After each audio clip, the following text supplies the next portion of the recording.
கர்த்தருடைய வார்த்தைக்கு நிறைய கடந்து போகும். வெளிப்படுத்தின விசேஷம் 2ஆம் அதிகாரம் 26வது வசனத்தை வாசிங்க. ஜெயங்கொண்டு முடிவு பரியந்தம் என் கிரியைகளை கை கொள்ளுகிறவன் எவனோ அவனுக்கு நான் என் பிதாவினிடத்தில் அதிகாரம் பெற்றது போல ஜாதிகள் மேல் அதிகாரம் கொடுப்பேன்.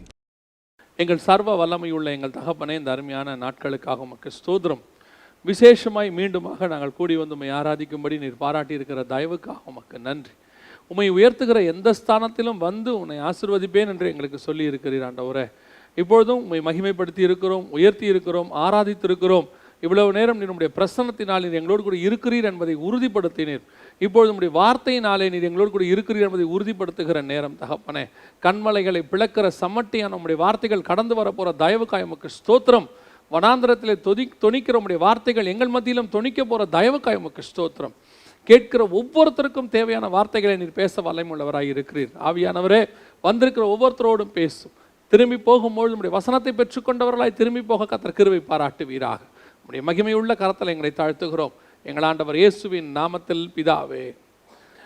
வெளிப்படுத்தின விசேஷம் 2ஆம் அதிகாரம் 26வது வசனத்தில், நான் என் பிதாவினிடத்தில் அதிகாரம் பெற்றது போல ஜாதிகள் மேல் அதிகாரம் கொடுப்பேன் என்று ஆண்டவர் சொல்கிறார். ஜெயம் கொள்ளுகிறவன் எவனோ அவனுக்கு. இந்த பிதாவினிடத்தில் அதிகாரம் பெற்றதுன்னா என்ன? அந்த அதிகாரத்தை கர்த்தர் நமக்கு தருகிறார். இன்றைக்கி நம்ம அதான் பார்க்க போகிறோம். பிதாவின் அதிகாரம் அப்படிங்கிறதான தலைப்பில் தான் நாம் இன்றைக்கி பார்க்க போகிறோம். நான் என் பிதாவினிடத்தில் அதிகாரம் பெற்றது போல ஜெயம் கொள்ளுகிறவனுக்கு அந்த அதிகாரத்தை நான் என்ன செய்வேன்? தருவேன் அப்படின்றார். இது சபைக்கு கொடுக்கப்படுகிற வாக்குத்தத்தம். ஆண்டவர் ஆசீர்வதிச்சிருக்கிறாரு, வாக்குத்தத்தம் பண்ணியிருக்கிறாரு. என்ன சொல்கிறாருன்னா, நான் எப்படி பிதாவிட்ட அதிகாரம் வாங்கினனோ அதே மாதிரி உங்களுக்கும் தருவேன் அப்படின்னு சொல்கிறார். இப்போ முதல்ல இதை நம்ம பார்க்கும்போது முதல்ல இவர் எப்படி அதிகாரத்தை வாங்கினார்னு பார்க்கணும். அதான் ரூட். நாம் அதிகாரத்தை பெற்றுக்கொள்ளணும்னா இயேசு எப்படி பெற்றுக்கொண்டாரோ அதே வழியில் தான் நாம் பெற்றுக்கொள்ள முடியும். அவர் எதை ஜெயம் கொண்டாரோ அதை நாம் ஜெயம் கொள்ளணும், அப்போ தான் பெற்றுக்கொள்ள முடியும். அப்போ பிதாவினிடத்திலிருந்து இவர் அதிகாரத்தை எப்படி வாங்கினார்? இந்த பிதாவினிடத்தில் அதிகாரத்தை எப்பொழுது வாங்கினார் அப்படின்னு சொல்லி நீங்கள் பார்த்தீங்கன்னு சொன்னால், யோவான் எழுதின சுவிசேஷம் 13ஆம் அதிகாரம் 3வது வசனத்தை வாசிங்கள். யோவான் எழுதின சுவிசேஷம் 13ஆம் அதிகாரம் 3வது வசனத்தை வாசிங்க. தம்முடைய கையில் பிதா எல்லாவற்றையும் ஒப்பு கொடுத்தார் என்பதையும் தான் தேவனிடத்திற்கு போகிறதையும் இயேசு அறிந்து அப்படின்னு இருக்கு. 13ஆம் அதிகாரம் 3ஆம் வசனம் இந்த யோவான் எழுதின சுவிசேஷம் நடக்கிற சம்பவம் என்னன்னு கேட்டிங்கன்னா, அவர் கெத்செமனேக்கு போகிறதுக்கு முந்தின நாள் நைட், அன்றைக்கி நைட்டு நடக்கிற சம்பவம். அதாவது கம்யூனியன், நம்முடைய இதில் சொன்னோம்னா ராபோஜனம் நடக்குது. அப்போ தான் அது முடித்த உடனே அவர் என்ன பண்ணுறாரு? கால்களை கழுவி அவங்களுக்கு கம்யூனியனை கொடுக்குறாரு. நம்ம அதை ஃபுல்லாகவே வாசிக்கிறோம், பார்க்குறோம். இப்போ தான் வசனம் சொல்லுது 13ஆம் அதிகாரம் 3ஆம் வசனத்தில், பிதா தனக்கு எல்லாவற்றையும் ஒப்பு கொடுத்தார் என்பதை அவர் அறிகிறார். எப்போ அறிகிறார்? ஒரு 33 வருஷம், இயேசு கிறிஸ்துவோடைய 33 வருஷம், அது உலகத்தினுடைய வாழ்க்கை முடிய போகுது. இன்னும் 2-3 நாளில் முடிய போகுது மாம்ச வாழ்க்கை. மறுநாள் அவரை சிலுவையில் அறைய போகிறாங்க. அன்னைக்கு நடக்கிற சம்பவம் வசனம் சொல்லுது, பிதா தனக்கு எல்லாவற்றையும் ஒப்பு கொடுத்தார். இப்போ நம்ம வெளிப்படுத்தல் 2ஆம் அதிகாரத்தில் வாசித்தோம், நான் பிதாவினிடத்திலிருந்து அதிகாரத்தை பெற்றுக்கொண்டது போல அப்படின்னு. அப்போ இந்த அதிகாரம் இயேசுக்கு எப்போ வந்திருக்கு அப்படின்னு பார்த்தா, இயேசு இந்த பூமிக்கு வந்து ஏறக்குறைய 33 வருஷம் கழிச்சு தான் அது கிடச்சிருக்கு அவர் கையில். இந்த வசனத்தின்படி பார்த்தீங்கன்னா, பிதா தனக்கு எல்லாவற்றையும் ஒப்பு கொடுத்தார் என்பது. அப்போ இயேசுக்கு அதுக்கு முன்னாடி அதிகாரமே இல்லையா அப்படின்னு பார்த்தீங்கன்னு சொன்னால், அதுக்கு முன்னாடி இயேசு நீங்கள் பார்த்தீங்கன்னா மத்தேயு 4ஆம் அதிகாரத்தில் சாத்தானை ஜெயிக்கிறார். அதற்கு பிறகு பார்த்தீங்கன்னா காற்றையும் கடலையும் அடக்குகிறார். அதற்கு பிறகு பார்த்தீங்கன்னு சொன்னால் வியாதிகள் மேல் அவருக்கு அதிகாரம் இருக்கிறது. அவர் சிலுவைக்கு போகிறதுக்கு முன்னாடியே மரணத்தையும் அவர் என்ன செய்கிறாரு? உயிரோடு கூட எழுப்புகிறார். அப்போ இதெல்லாமே அவர் கொடுக்கப்பட்ட அதிகாரம் தானே. இயேசுக்கு கொடுக்கப்பட்ட அதிகாரம் என்னென்ன இருக்குன்னு பார்த்தீங்கன்னு சொன்னால், எத்தனையோ வியாதியஸ்தர்களை சுகமாக்கிட்டாரு, குருடர்கள் பார்வையடைகிறார்கள், செவிடர்கள் கேட்கிறார்கள், எல்லாமே நடக்குது. அதற்கு பிறகு பிசாசுகளை அதட்டினார், அவர் விரட்டுறார், பார்க்குறோம், துரத்தினார்னு இருக்கு. அதற்கு பிறகு காற்றையும் கடலையும் அதட்டினார்னு இருக்கு. இப்படி இயேசு இந்த 13ஆம் அதிகாரத்துக்கு முன்னாடியே, அதாவது சிலுவைக்கு போகிறதுக்கு முந்தின நாள் ராத்திரி, அதுக்கு முன்னாடியே இயேசுக்கிட்ட இவ்வளோ அதிகாரம் இருக்கு. ஆனால் இப்போதான் வசனம் சொல்லுது, பிதா தனக்கு எல்லாவற்றையும் ஒப்பு கொடுத்தார் என்பதை அறிந்து அப்படின்னு இருக்கு. அப்படின்னா இயேசுவுக்கு பிதா எந்த அதிகாரத்தை கொடுத்தாரு இந்த 13ஆம் அதிகாரத்தில்? இதுக்கு முன்னாடி இருந்ததுக்கு பேர் என்ன அப்படின்னு கேட்டிங்க சொன்னால், இது எல்லாமே அவருக்கு கொடுக்கப்பட்ட அதிகாரம் தான். ஆனால் 13ஆம் அதிகாரத்தில் ஸ்பெஷலாக பிதாவின் அதிகாரம் வருகிறது. இப்போ இயேசு இதுக்கு முன்னாடி செஞ்சதெல்லாம் பாருங்கள். இதுக்கு முன்னாடி அவர் செஞ்ச எல்லாவற்றையும் ஒரு சிலர் செஞ்சுருக்கிறாங்க. மரித்தோரை உயிரோடு கூட எலியா எலிசாலாம் என்ன பண்ணியிருக்கிறாங்க? எழுப்பி இருக்கிறாங்க. அப்பத்தை மல்டிப்ளை பண்ணி கொடுத்துருக்குறாங்க. வியாதியஸ்தர்களை சுகமாக்கிறாங்க, நாகமான் சுகமாக்கி இருக்கிறாரு. பழைய ஏற்பாட்டில் இதெல்லாம் நடந்திருக்குது. இதெல்லாமே அவங்க செஞ்சுருக்கிறாங்க. கடலை போய் மோசே 2ஆக பிளந்திருக்கிறாரு, யோர்தான் அமைதிப்படுத்தி இருக்கிறாங்க. அப்போ இது எல்லாமே மனுஷன் செய்ய வேண்டியது தான். மனுஷனுக்கு கொடுக்கப்பட்ட அதிகாரம். எப்போ கொடுக்கப்பட்டது? ஆதாமுக்கு கொடுக்கப்பட்டது. சகலவற்றின் மேலும் கர்த்தர் அவனுக்கு என்ன செஞ்சார்? ஆண்டு கொள்ளுங்கள் அதிகாரம் கொடுத்தார். அந்த அதிகாரத்திலையும் ஆதாம் இழந்துட்டார். அந்த அதிகாரத்தை ஒரு சிலர் மாத்திரம் செஞ்சு காட்டினாங்க, எங்ககிட்ட தேவன் இந்த அதிகாரத்தை கொடுத்துருக்கிறாருன்னு சொல்லி. ஆனால் பிதாவின் அதிகாரம் என்று இயேசு கிறிஸ்துவுக்கு என்று ஸ்பெஷலாக ஒன்று இருக்குது. அதான் 13ஆம் அதிகாரத்தில் அவர் சொல்றாரு, பிதா தனக்கு எல்லாவற்றையும் ஒப்பு கொடுத்தார் என்பதை அறிந்து. இப்போ பிதா தனக்கு ஒப்பு கொடுத்தார் என்பதை அறிந்து அப்படின்ற சொல்ற இடத்துல பிதாவின் அதிகாரம் என்ன அப்படின்னு பார்த்தீங்கன்னா, இந்த வசனத்துக்கு ஒத்த ஒரு வசனம் இருக்கு. அதாவது இந்த 13ஆம் அதிகாரம் 3ஆம் வசனத்தில் பிதா அவருக்கு எல்லாவற்றையும் ஒப்பு கொடுத்தார். எப்போ ஒப்பு கொடுக்கிறார்? அந்த கம்யூனியனுக்கு போகிற இடத்துல ஒப்பு கொடுக்கிறார். அதே சம்பவம், இந்த சம்பவத்துக்கு ஒத்த ஒரு வசனம் எங்கே இருக்குன்னு கேட்டிங்கன்னா, பிலிப்பியருக்கு எழுதின நிருபம் 2ஆம் அதிகாரம். பிலிப்பியருக்கு நிருபம் 2ஆம் அதிகாரம் 9ஆம் வசனம். ஆதலால் தேவன் எல்லாவற்றுக்கும் மேலாக அவரை உயர்த்தி அப்படின்னு இருக்கு.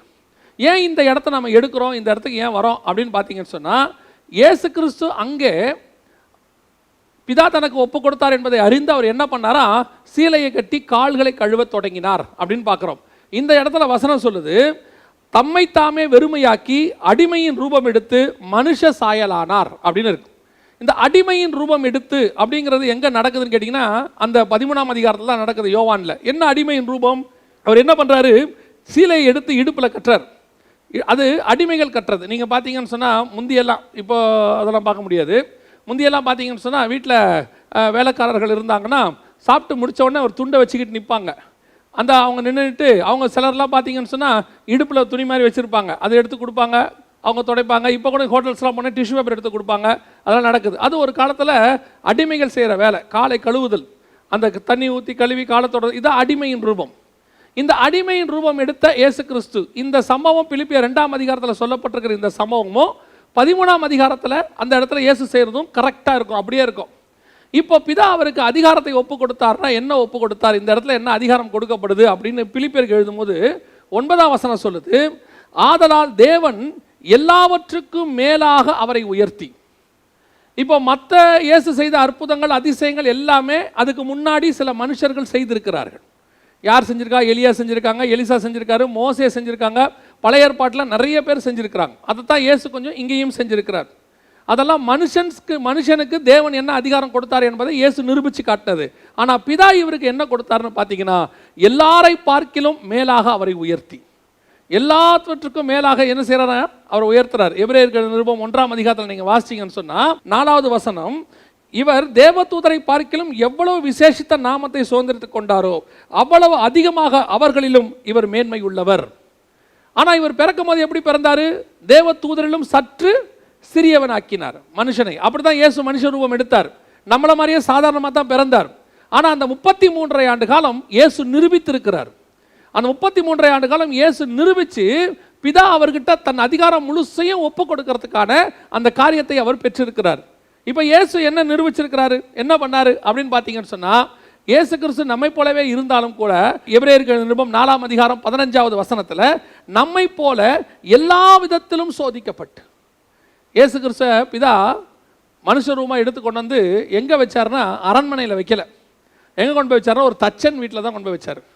நம்மை போல் அவருக்கு பசி உண்டு, நம்மை போல் வாழ்க்கையில் கஷ்டம் உண்டு, வேலை செஞ்சு அவர் கையின் பிரயாசத்தை தான் அவர் சாப்பிட்ணும். இப்போ இயேசு கிறிஸ்துவ 8ஆம் நாளில் போய் தேவாலயத்துக்கு கூட்டிகிட்டு வராங்க, இந்த விருத்த சேதனம் பண்ணுவதை கூப்பிட்டு வராங்க. என்ன கொண்டு வந்தாங்கன்னா வசனம் சொல்லுது, புறா குஞ்சுகளை கொண்டு வந்தாங்கன்னு இருக்கு. புறா குஞ்சுகளை யார் கொண்டு வருவாங்க அப்படின்னு பார்த்தீங்கன்னா, ஏழைகள் தான் கொண்டு வருவாங்க. பணக்காரங்களாம் ஆடு மாடெல்லாம் பலி கொடுப்பாங்க. ஆனால் ரொம்ப ஏழையாக இருக்கிறவங்க என்ன கொண்டு வராங்கன்னா இருக்கிறதுலே புறா குஞ்சு கொண்டு வருவாங்க. அப்போது இயேசு கிறிஸ்துவனுடைய குடும்பம் ரொம்ப ஏழ்மையான ஒரு குடும்பம் தான். அவர் தாமே நம்மை போல எல்லா விதத்திலும் சோதிக்கப்பட்டு, நாம் என்ன நினைக்கிறோம், இயேசு கிறிஸ்து அப்படின்னு சொன்ன உடனே பெரிய கோடீஸ்வரராக இருப்பார், அவருக்கு எல்லாமே மேஜிக்கில் கிடச்சிரும், அப்படின்னா அப்பம் வந்துடும், இப்படின்னா தண்ணி வந்துடும், அப்படி அல்ல. அவர் தாமே நம்மை போல எல்லா விதத்திலும் சோதிக்கப்பட்டு 30 ஆண்டு காலம் இயேசு கிறிஸ்து நம்மை போல எல்லா விதத்திலும் சோதிக்கப்பட்டார். ஒரு மனுஷிகத்துக்குரிய என்னென்ன சோதனைகள் உண்டோ எல்லா சோதனையும் இயேசு ஜெயிச்சு காட்டினார். இன்னொரு வசனம் சொல்லுது, யோவானுக்கு எழுதின சுவிசேஷம் 1ஆம் அதிகாரம் 46வது வசனத்தில் நாத்தான்வேல் சொல்றாரு, நாசரேத்திலிருந்து நன்மை தோன்றுமோ?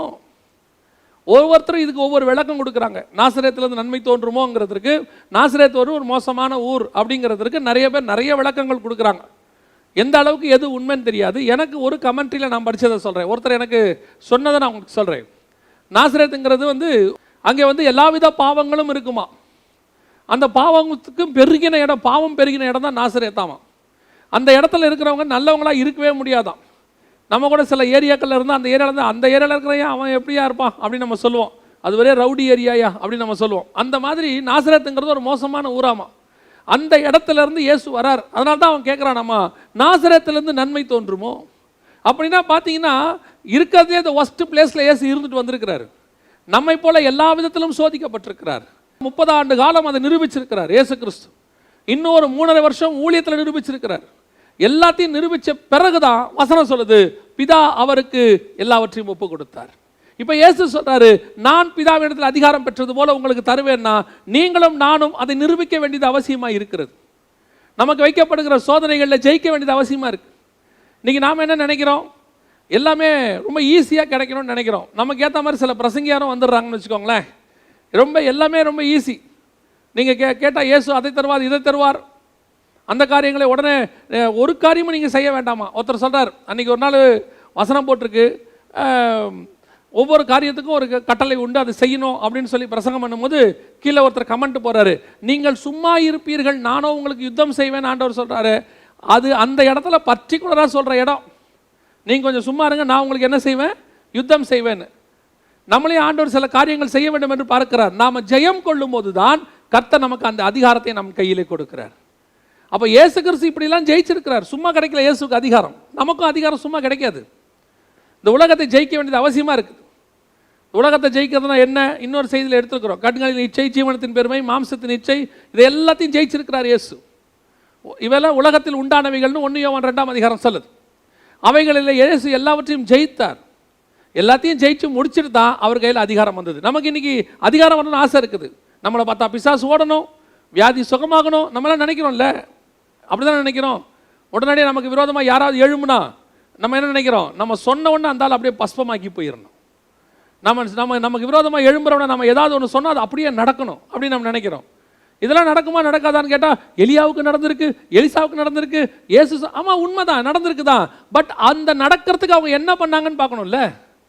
நாம் அது மாதிரி வரணும்ல. நாம் எதையுமே செய்ய மாட்டோம், எல்லா பாவத்துக்கும் நாம் விழுந்துருவோம். ஆனால் நம்மளை கண்டு பெரிய காரியங்களை கர்த்தர் செய்யணும். தான் வசனம் சொல்லுது, அவர் தாமே நம்மை போல எல்லா விதத்திலும் சோதிக்கப்பட்டார். எல்லாத்திலையும் சோதிச்சு நாசரேத்துலேருந்து வந்து, ஒருவேளை நம்ம இன்னைக்கு என்ன பண்ணுறோம், நம்ம இருக்கிற இடத்த குற்றப்படுத்துகிறோம்.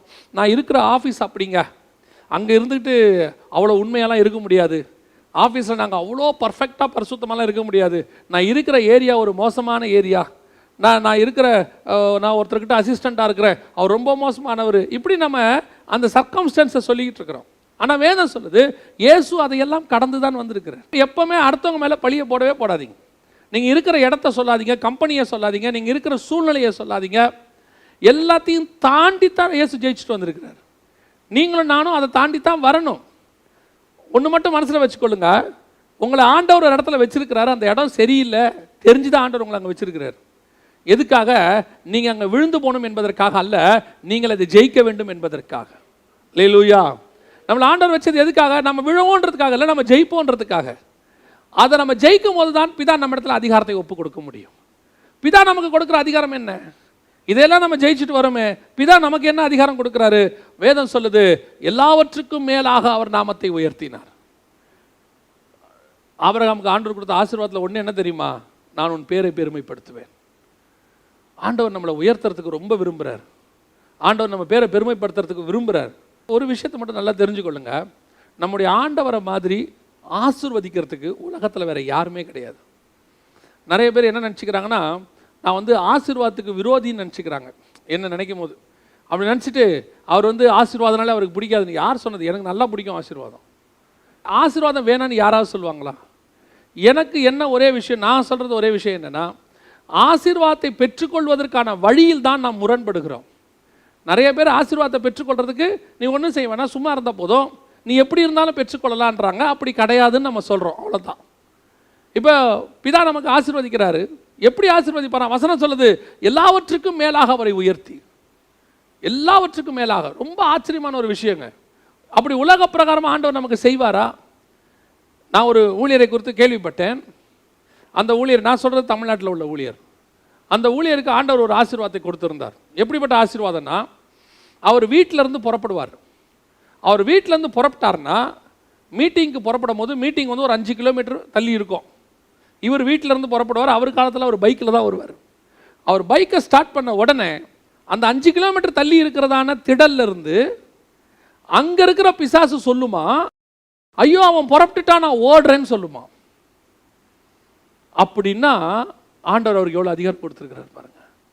இத்தனைக்கு அவர் ஜோமன்ல விரட்டில் பிசாசை எதுவுமே செய்யலை. ஒரு முறை ஒரு வெளிநாட்டுக்கு போயிட்டு அவர் ஃப்ளைட் ஏற போகிறாரு. ஏற போகும்போது திரும்பி அவர் வெளியே அனுப்ப வந்தவங்கள திரும்பி பார்த்து இப்படி கையாட்டினார்.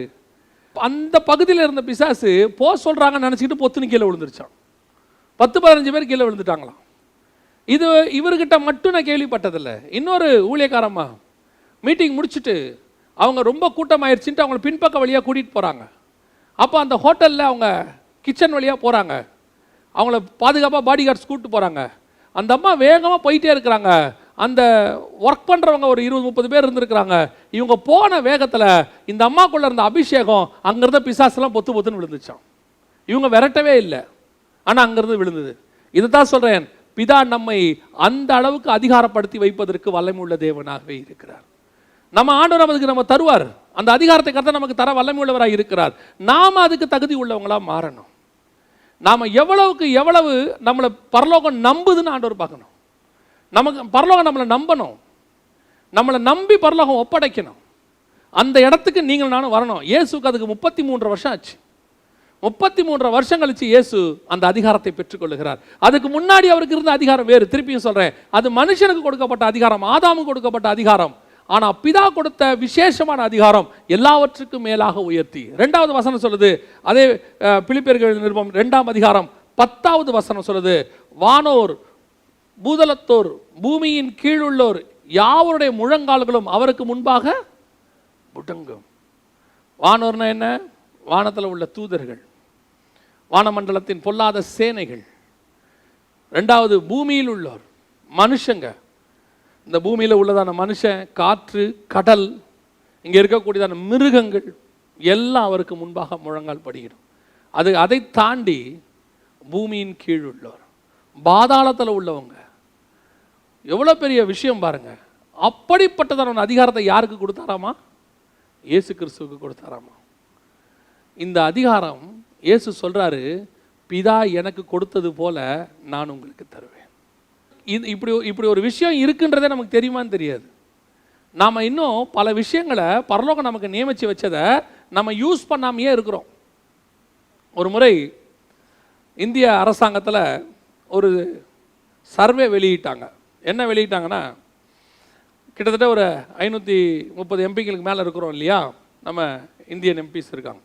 ஒவ்வொருத்தருக்கும் தொகுதிக்கு இவ்வளோ நிதின்னு ஒதுக்கியிருப்பாங்க. அவங்கவுங்க தொகுதிக்கு செய்யலாம், அவ்வளோ நிதி ஒதுக்கி இருக்கிறாங்க. அதை அவங்க ப்ராப்பராக அந்த ப்ராஜெக்டை சொல்லி காசை வாங்கி தங்கள் தொகுதி மக்களுக்கு செய்யலாம்.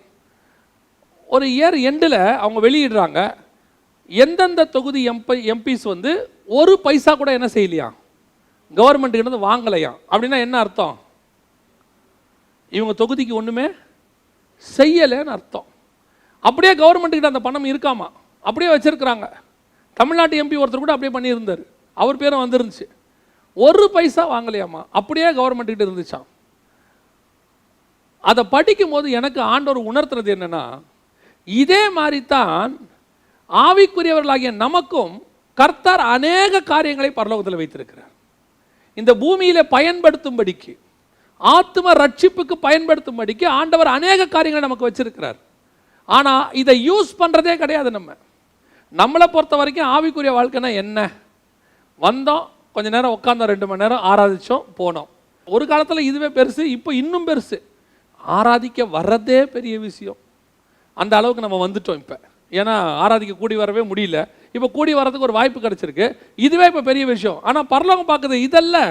பரலோகம் உங்களுக்கும் எனக்கும் பல காரியங்களை வச்சிருக்கு, மேன்மையான காரியங்கள். அதில் ஒன்று வசனம் சொல்லுது, இயேசுவுக்கு முன்பாக வானோர் பூதலத்தோர் பூமியின் கீழ் உள்ளோர் யாவருடைய முழங்கால்கள் என்ன செய்யுமா? முடங்கும். அந்த அதிகாரத்தை இயேசு யார்கிட்ட கொடுத்துருக்கிறாரு?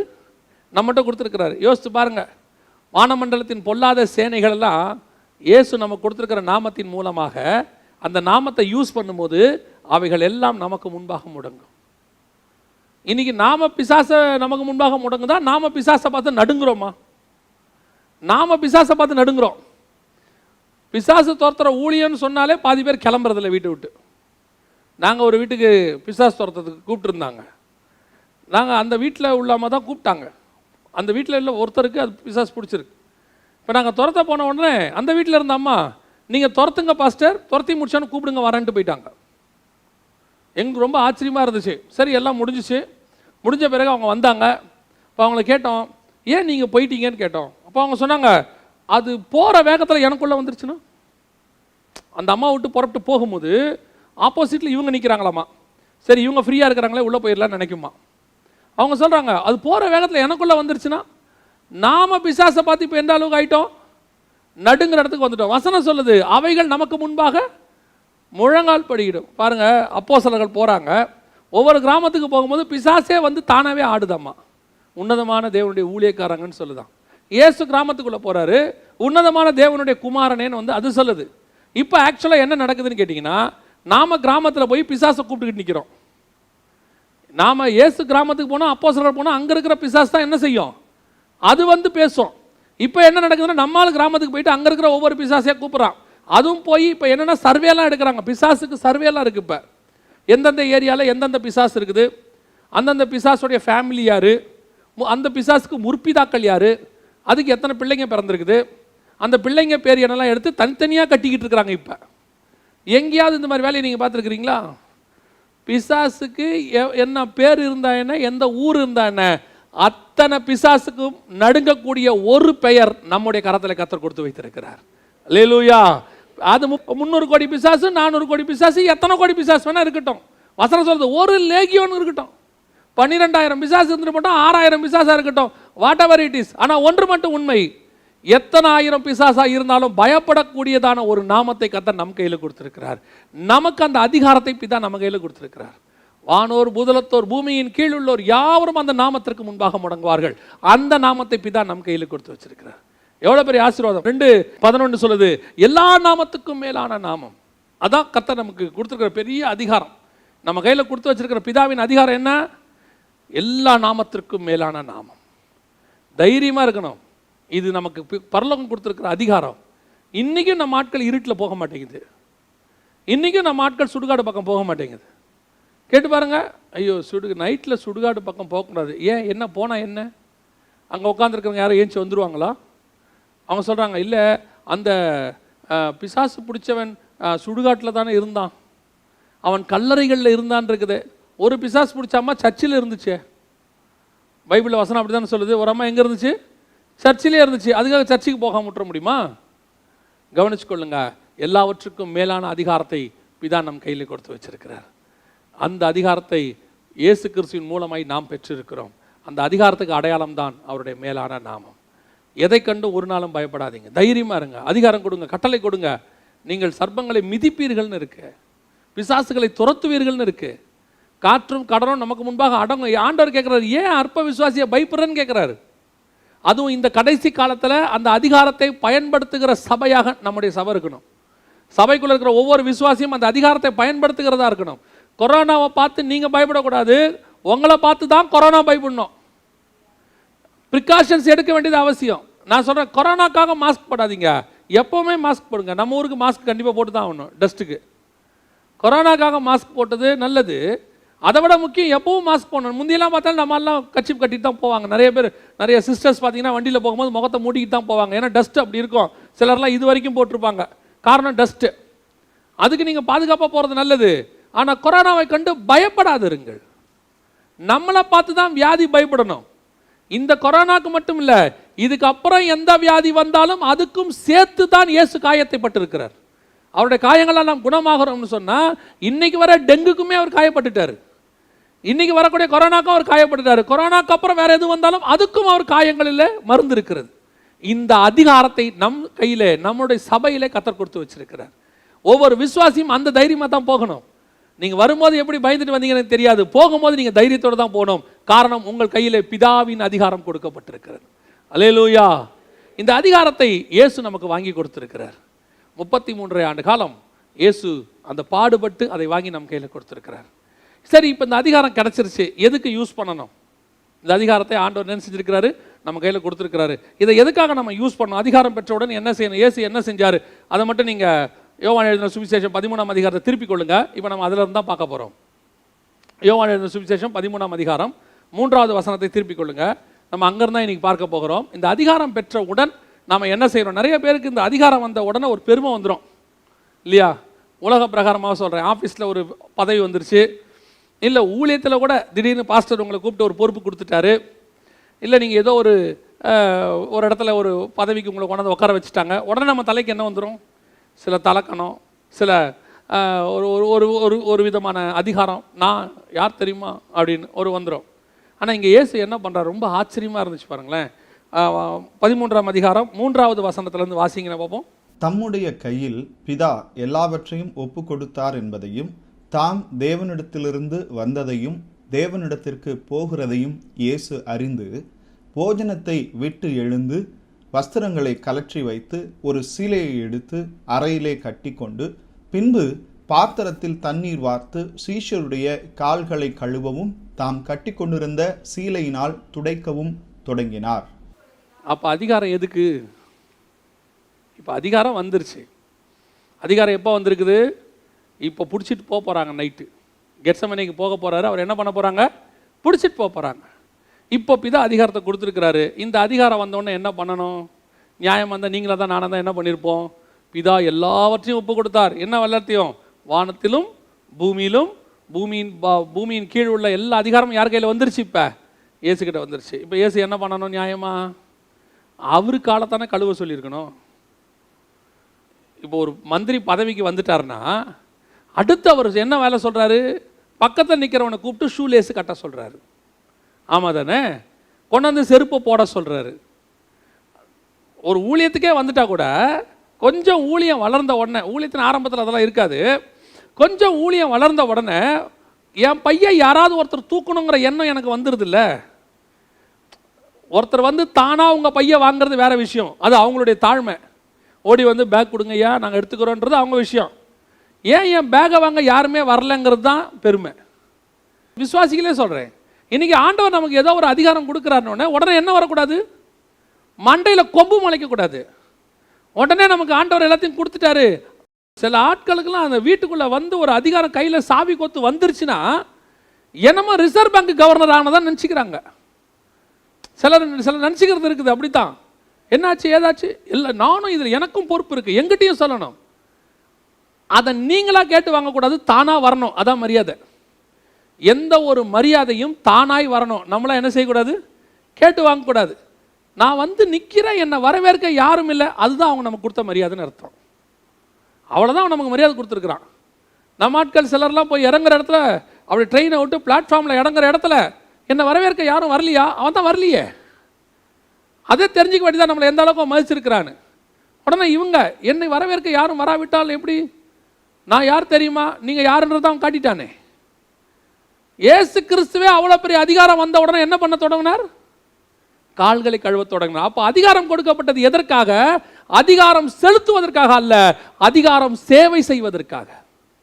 For service. இயேசு பிகம் அஸ் a servant. அந்த இடத்துல ஒரு வேலைக்காரனை போல மாறுகிறார். இன்னைக்கு கிறிஸ்தவத்தில் மிஸ்ஸிங் என்ன தெரியுமா? எல்லாருக்குமே பேரு சர்வெண்ட் ஆஃப் காட், தேவனுடைய வேலைக்காரர்கள். அது ஊழியக்காரன்றதுனால நிறைய பேருக்கு அர்த்தம் தெரிய மாட்டேங்குது. தேவனுடைய வேலைக்காரர்கள். வேலைக்கு வந்திருக்கிறோம். இன்னைக்கு நமக்கு எந்த அளவுக்கு மண்டையில் கொம்பு ஏறுது?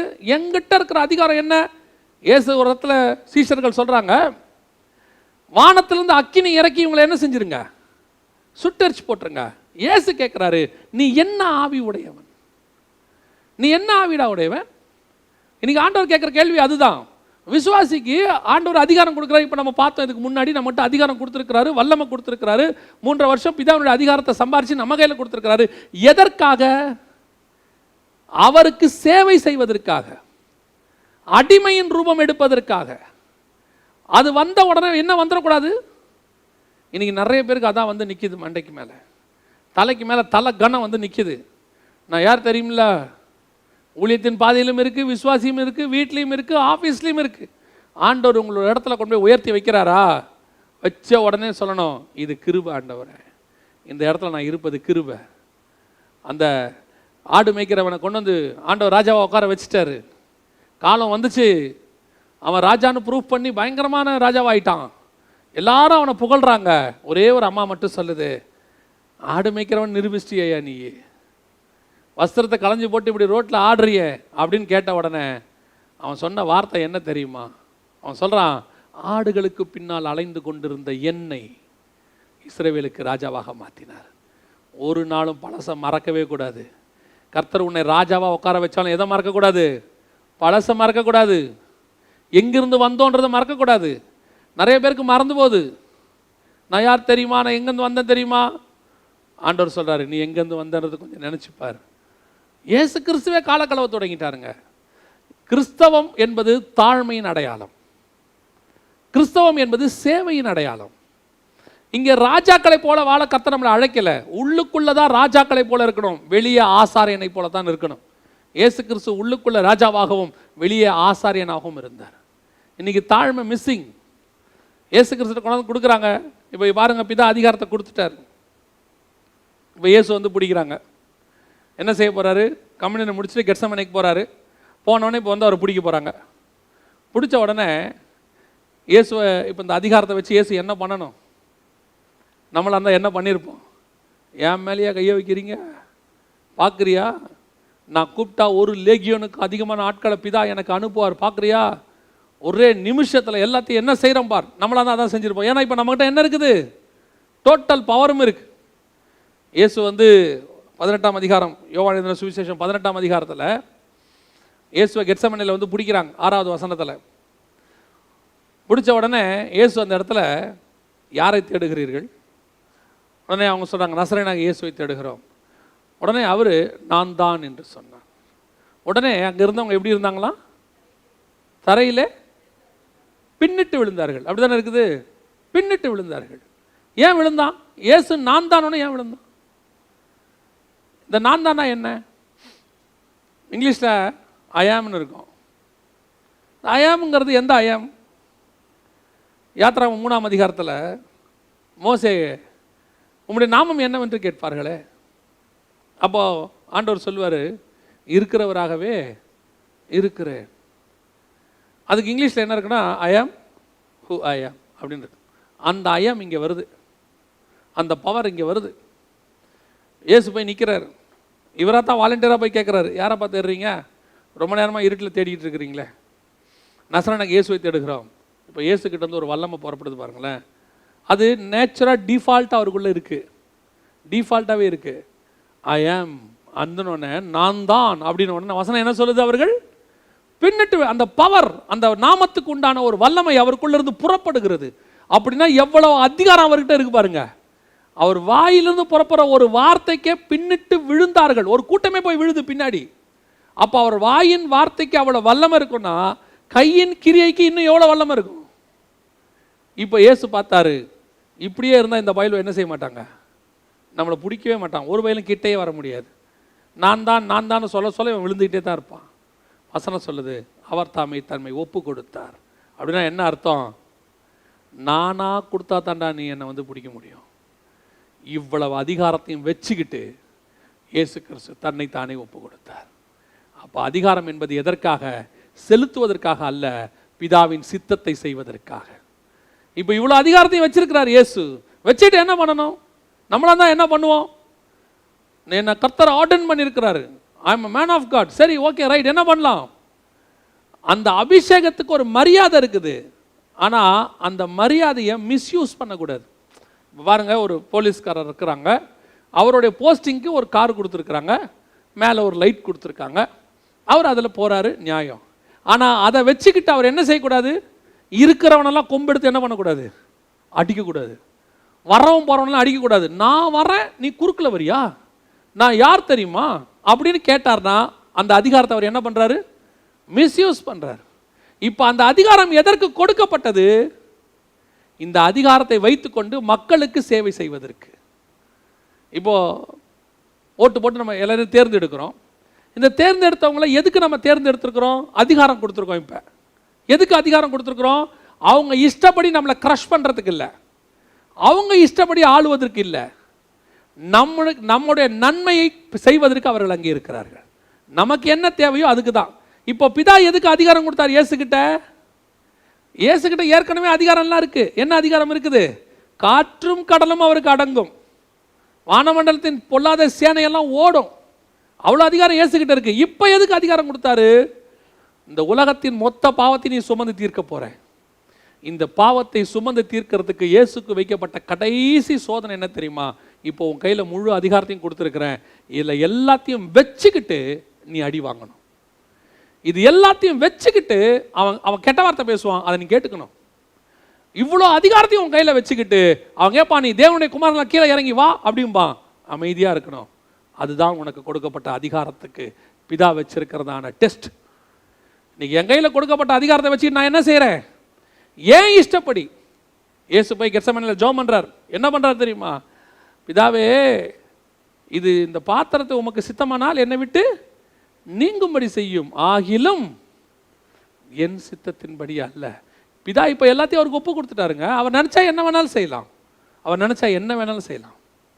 ஆனால் அப்பையும் கூட ஆண்டவரே, என் சித்தம் அல்ல உம்முடைய சித்தம்.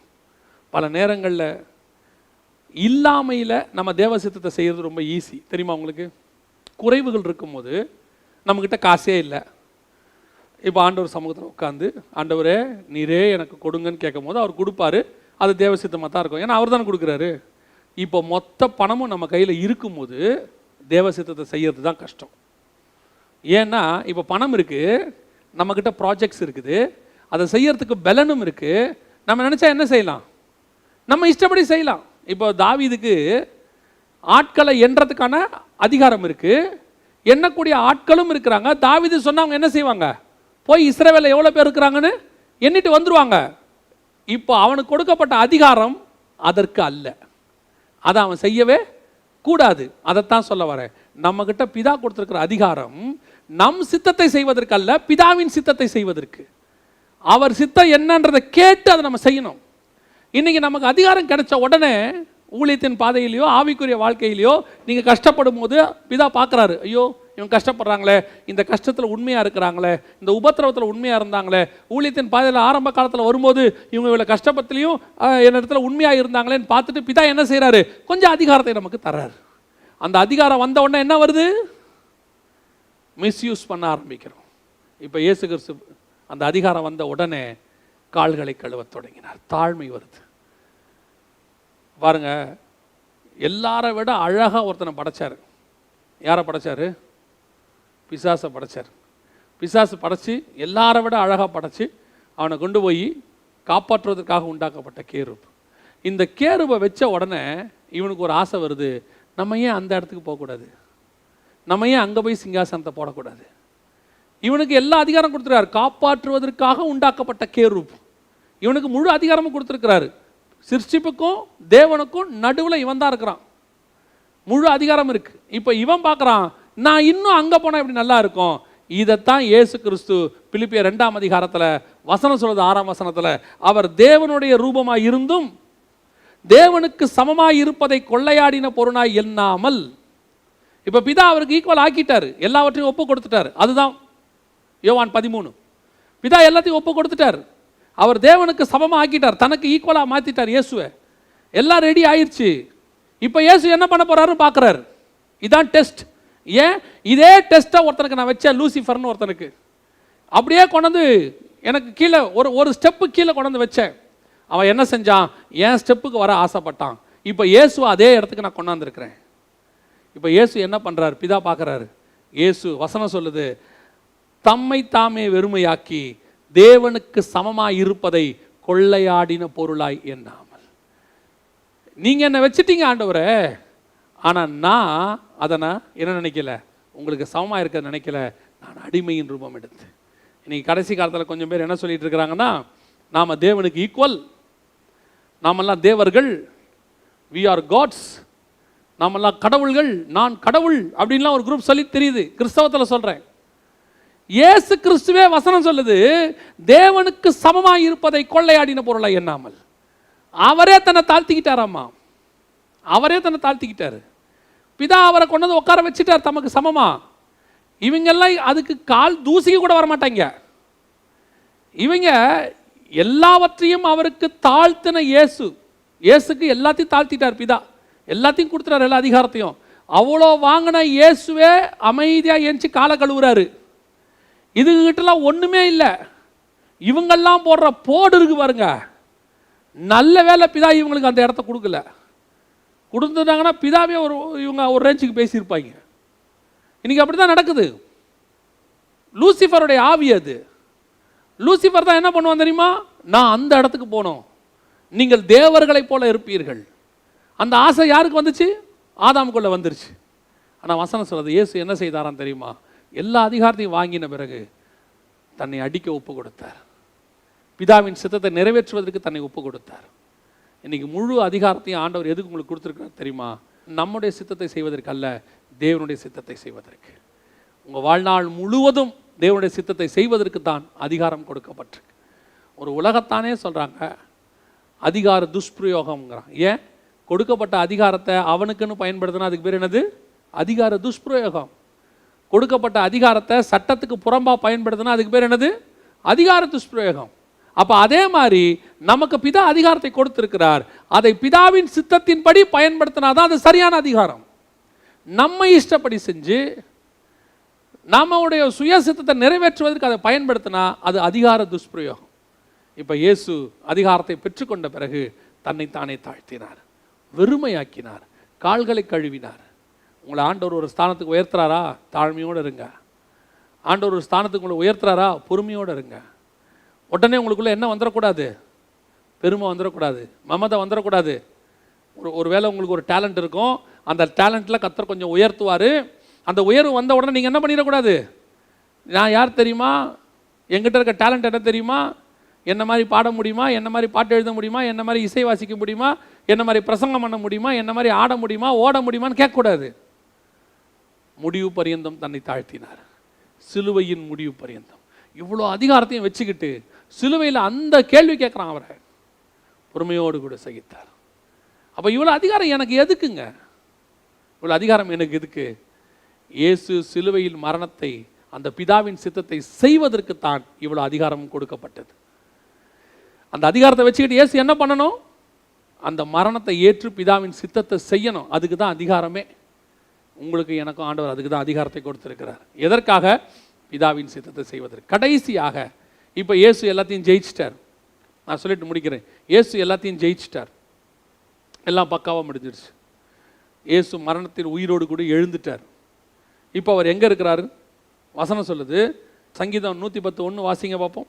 கர்த்தர் என் ஆண்டவரை நோக்கி, நான் உம்முடைய சத்துருக்களை உமக்கு பாதப்படியாக்கி போடும் வரைக்கும். இப்போ பிதாவினுடைய வலது பார்சத்தில் யார் இருக்கிறது? இயேசு இருக்கிறார். இப்போ இயேசு சக்ஸஸ் பண்ணிட்டாரு, பிதாக்கு கீழ்ப்படிஞ்சிட்டாரு, அடிமையின் ரூபம் எடுத்தாரு, கால்களை கழுவினாரு, தொடச்சாரு, சிலுவையின் முடிவு பரியந்தம் தன்னை தாழ்த்தினார், மரணத்தையும் எய்து விட்டார், உயிரோடு கூட எழுந்து விட்டார். இப்போ அதிகாரம் எதுக்கு? அந்த வெளிப்படுத்தின விசேஷம் 2ஆம் அதிகாரம் 26 திருப்பி வாசிங்க பார்ப்போம். ஜெயங்கொண்டு முடிவு பரியந்தம் என் கிரியைகளை கை கொள்ளுகிறவன் எவனோ அவனுக்கு நான் என் பிதாவினிடத்தில் அதிகாரம் பெற்றது போல ஜாதிகள் மேல் அதிகாரம் கொடுப்பேன். இப்போ இயேசு ஜெயிச்சிட்டார் தானே? இப்போ இயேசு ஆளுகை செஞ்சிட்டாரா இல்லையா? இயேசு ஜெயிச்சிட்டாரு. அவர்கிட்ட அதிகாரம் பிதா கொடுத்துட்டாரு. அதிகாரத்தை வாங்கி மரணம் அடைந்து உயிரோடு எழுந்து வலது பார்சத்தில் போய் உட்காந்துட்டாரு. இப்போ இயேசு ஆளுகை செய்கிறாரா இல்லையா? வாசிங்க. எபிரேயருக்கு எழுதின 10ஆம் அதிகாரம் 13வது வசனம் வாசிங்க. எபிரேயர் 10:13 வாசிங்க. இனி தம்முடைய சத்துருக்களை தமது பாதப்படி ஆக்கி போடும் வரைக்கும் காத்து கொண்டிருக்கிறார். காத்து கொண்டிருக்கிறார். அப்படிதானே இருக்கு. அப்போ இயேசு ஜெயிச்சிட்டாரு, உயிரோடு கூட எழுந்துட்டாரு, பிதாவின் சித்தத்தை 100% செஞ்சு முடிச்சிட்டாரு. இப்போ பிதாவும் அவருக்கு எல்லா அதிகாரத்தையும் கொடுத்துட்டாரு. ஆனால் பிதா சொல்கிறாராம், உங்களுடைய சத்துருக்களை பாதபடியாக்கி போடும் வரைக்கும் நீ என்ன செய்ய, கொஞ்ச நேரம் வெயிட் பண்ணுங்க. எத்தனாயிரம் வருஷமா இயேசு வெயிட் பண்ணிட்டு இருக்கிறாரு? 2000 வருஷமா பிதாவுக்கு வலது பரிசத்தில் உட்காந்துருக்கிறாரு. இப்போ எதுக்கு பிதாவே நான் உட்காந்துருக்கணும்? நான் தான் நீங்கள் சொன்னதெல்லாம் செஞ்சு முடிச்சுட்டேனே, செஞ்சு முடிச்சு வலது பரிசத்தில் வந்து உட்காந்துட்டேனே. பிதா சொல்கிறாரு, உங்களுடைய சத்துருக்களை பாதபடியாக்கி போடும் வரைக்கும் நீங்கள் கொஞ்ச நாள் வெயிட் பண்ணுங்க. காத்து கொண்டு இருக்கிறார். இது அதை விட கஷ்டம் தெரியுமா உங்களுக்கு?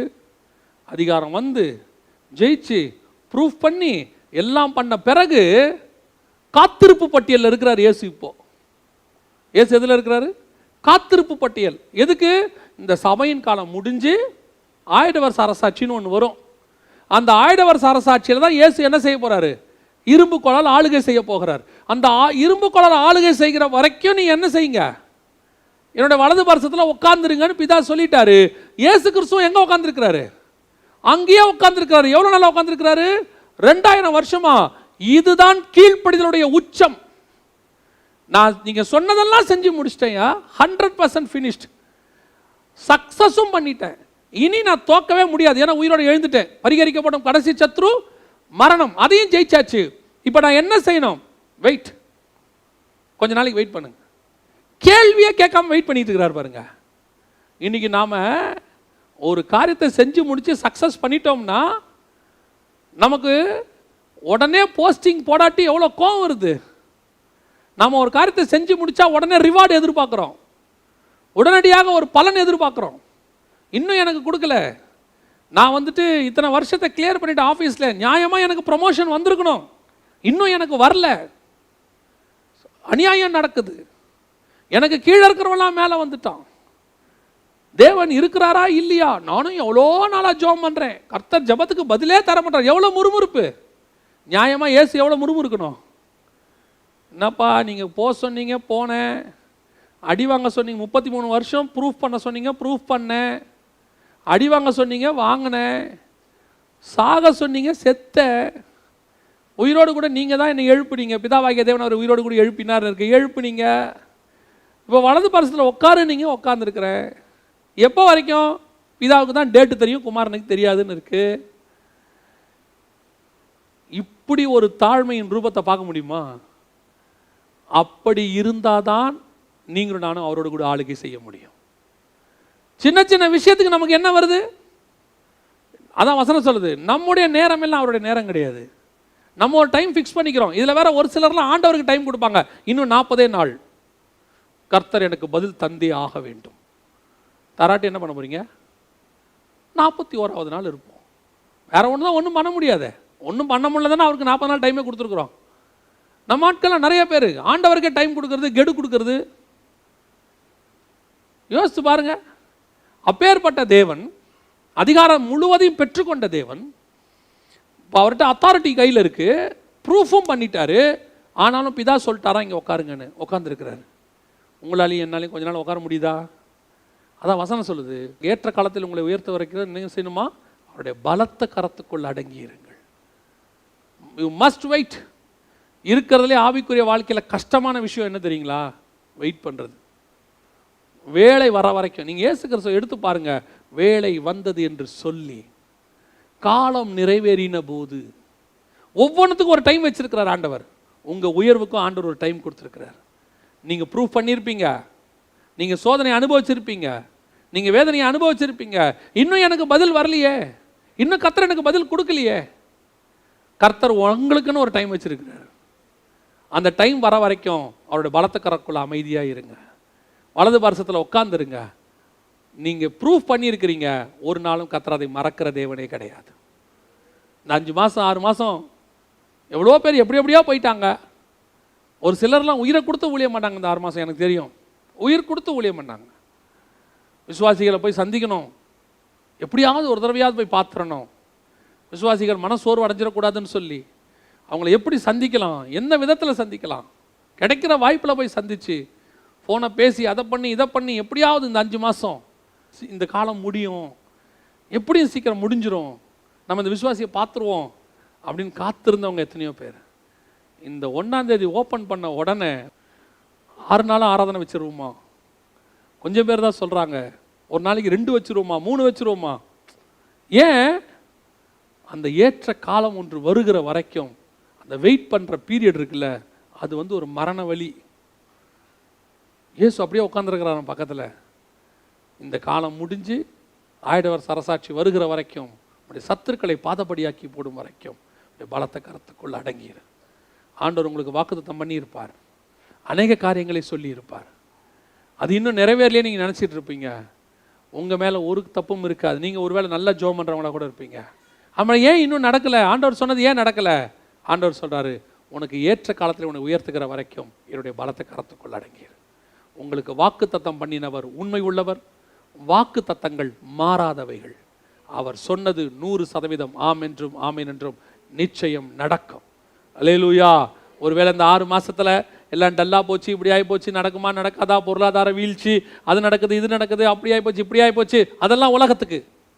உங்களுக்கும் எனக்கும் வேற ஃபார்முலா, உங்களுக்கும் எனக்கும் வேற ராஜா, உங்களுக்கும் எனக்கும் சொன்னதை சொன்னபடி செய்கிற தேவன் கூட இருக்கிறார். அல்லேலூயா. அரசாங்கம் சொன்னது நடக்குமா நடக்காதோ, கர்த்தர் சொன்னது 100% ஆம் என்றும் ஆமென் என்று நடக்கும். அல்லேலூயா. உங்களுக்கு கர்த்தர் அதிகாரங்களை கொடுத்துருக்கிறாரா, பொறுப்புகளை கொடுத்துருக்கிறாரா, பொறுமையோடே காத்திருங்கள். கொடுத்துட்டாரு உடனே நம்ம செஞ்சிடணும் நினைக்காதீங்க. கையில் காசு இருக்குது உடனே ஆரம்பிச்சிடும். ஒரு சிலர்லாம் கையில் காசு இருக்குதுன்னு உடனே டக்குன்னு இதை வாங்கி அதை பண்ணுவோம் இதை பண்ணுவோன்னு பார்த்து தேவ சித்தம் இல்லாமல் அவங்க ஆரம்பித்து பாதியில் நின்றுடும். அப்படியே குச்சி குச்சா நிற்கும், எல்லாம் கட்ட ஆரம்பிச்சு. ஜெபம் பண்ணி தானே தொடங்கணும். ஜெபம் பண்ணி தொடங்குனீங்க, தேவனை கேட்டு தொடங்குனீங்களா? ஜெபங்கிறது அப்ளிகேஷன் தான் போட்டிங்க, அக்னாலஜ்மெண்ட் வந்துச்சா ஓகேன்னு சொல்லி? அதுக்கு தான் சொல்ல வரேன். பொறுமையோட வெயிட் பண்ணுங்க. காசு இருக்கட்டும், தேவைகள் இருக்கட்டும், எது வேணா இருக்கட்டும், ஆனால் வெயிட் பண்ணுங்க. தேவன் சொல்லுகிற வரைக்கும் பொறுமையோட காத்திருங்கள். முடிவு சம்பூர்ணமாக இருக்கும். ஒரு நாளும் கர்த்தர் நம்மை கைவிட மாட்டார். அல்லேலூயா. நம்ம ஜெபம் பண்ண போகிறோம். எல்லாம் இருக்கிற இடத்துல அப்படியே கண்களை மூடி ஆண்டவரை நோக்கி பார்க்க போகிறோம். பிதாவினிடத்தில் இயேசு பெற்ற அதிகாரத்தை அவர் நம் கையிலே கொடுத்திருக்கிறார். முடிவு பரியந்தம் என் கிரியைகளை செய்கிறவன் எவனோ அவனுக்கு நான் என் பிதாவினிடத்தில் அதிகாரத்தை பெற்றது போல அவனுக்கு கொடுப்பேன். 33 வருஷம் இயேசு ப்ரூஃப் பண்ணியிருக்கிறார். அந்த அதிகாரத்தை வாங்கிறதுக்கு முன்னாடி நம்மை போல எல்லா விதத்திலும் சோதிக்கப்பட்டிருக்கிறார். பொறுமையோட ஓடுங்க, சோதனைகளை ஜெயமா மேற்கொள்ளுங்க. உங்களுக்கு விரோதமாக எழும்புகிற காரியங்களை எல்லாவற்றையும் நிர்மூலம் பண்ணி போடுங்க. நீங்க செய்கிற ஒவ்வொன்றுத்துக்கு பின்னாடியும் ஒரு பலன் உண்டு. நீங்கள் ஓடுகிற ஓட்டம் விருதா அல்ல. உங்கள் ஓட்டத்திற்கு ஒரு பலனை கர்த்தர் வைத்திருக்கிறார். அந்த பலன் பிதாவின் அதிகாரம். பிதாவின் கையிலிருந்து அதிகாரம் வருது. அந்த அதிகாரம் எதுக்கு கொடுக்கப்படுகிறதாம்? பிலிப்பியர்ல சொல்றோம், எல்லாவற்றுக்கும் மேலாக அவரை உயர்த்தினார். ஆண்டவர் நீ இருக்கிற இடத்துல எல்லாவற்றுக்கும் மேலாக உன்னை உயர்த்துவதற்கு வல்லமையுள்ளவராக இருக்கிறார். நீங்க அவர் சித்தத்தின்படி செய்து அவருடைய வார்த்தையை நீங்கள் கை கொண்டு அவர் சித்தத்தின்படி நீங்கள் செய்தால் அவர் எல்லாவற்றுக்கும் மேலாக உங்களை உயர்த்துவார். உங்களுக்கு விரோதமாக எழும்புகிற நாவுகள், உங்களுக்கு விரோதமாக எழும்புகிற கரங்கள், உங்களுக்கு எதிராக செய்யப்படுகிற சதி திட்டங்கள் எல்லாவற்றையும் உங்களுக்கு முன்பாக மடங்கும்படி கர்த்தர் செய்வார். அது கிரியை செய்யாதபடிக்கு கர்த்தர் அடைத்து போடுவார். உங்களுக்கு விரோதமாய் பேசினவர்கள் உங்களிடத்தில் வந்து நிற்கும்படி கர்த்தர் செய்வார். உனக்கு விரோதமாய் சதி திட்டம் தீட்டினவர்கள் வந்து உன்னிடத்தில் மன்னிப்பு கேட்கும்படி கர்த்தர் செய்வார். எல்லாவற்றுக்கும் மேலான நாமத்தை உயர தேவன் இந்த வாக்குத்தத்தத்தை நமக்கு தருகிறார். கடைசியாய் அதிகாரத்தை அவர் பெற்றுக்கொண்டது எதற்காக தெரியுமா? அந்த அதிகாரத்தை யூஸ் பண்ணி பழி வாங்குவதற்காக அல்ல, அந்த அதிகாரத்தை யூஸ் பண்ணி பிதாவின் சித்தத்தை செய்வதற்காக. அந்த அதிகாரத்தை யூஸ் பண்ணி சிலுவை மரணத்தை அவர் ஏற்றுக்கொண்டார். தனக்கு விரோதமாக பேசினவங்களுக்கு எதிராக தான் அதிகாரத்தை ஒரு நாள் அவர் யூஸ் பண்ணதே கிடையாது. உங்களுக்கு கர்த்தர் அதிகாரம் கொடுத்துட்டாரா, அதை உங்களுக்கு விரோதிகளுக்கு விரோதமாக யூஸ் பண்ணாதீங்க. பிதாவின் சித்தத்துக்காக அதை யூஸ் பண்ணுங்க. அந்த நம்பிக்கை பரலோகம் உங்க மேல வைக்கணும். அதிகாரத்தை கொடுத்தாலும் அவன் மிஸ்யூஸ் பண்ண மாட்டான்னு பரலோகம் நம்மளை நம்புச்சுன்னா கர்த்தர் நிச்சயமாக அந்த அதிகாரத்தை நம் கையிலே கொடுப்பார். இயேசு மேல அந்த நம்பிக்கை பரலோகத்துக்கு இருந்துச்சு. அதனால தான் இயேசு கையில் அதை கொடுத்தாங்க.